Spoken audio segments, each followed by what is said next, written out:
Is Kentucky's contact tracing program working? That is a question that some state lawmakers have started asking. And Kentucky's Senate president suggested the state kills the contract for contact tracing and spends that money instead on helping local businesses. LEX 18's political reporter Carolina Buchek has more.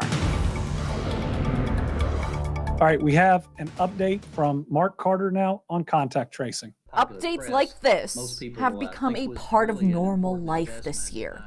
But when it comes to contact tracing specifically, some are doubting that the system is doing enough to help the coronavirus situation. Then why are we spending money in that area? Senate President Robert Stivers has criticized Governor Andy Beshear for not giving lawmakers the data that comes from contact tracing. Is it coming from restaurants?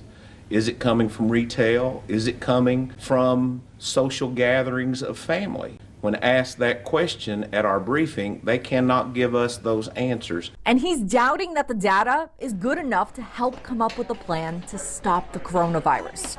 So Stivers suggests stop funding the contact tracing program. So I would say kill the contract and take the other $40 million of that contract, because I think it was a $120 million contract, and put it back into a fund to help these businesses that are barely surviving, if at all going to survive, to help them. The money used to fund contact tracing in Kentucky is from the federal government. And earlier this week, the Beshear administration stood by the successes of their contact tracing program, saying 47,000 people have been contacted and told they've been potentially exposed to the virus. They say communication like this helps stop potentially infected people from spreading COVID-19. But they admit the latest surge has been a lot to handle. We've really reached a point where we're being overwhelmed in terms of our disease investigation and contact tracing efforts.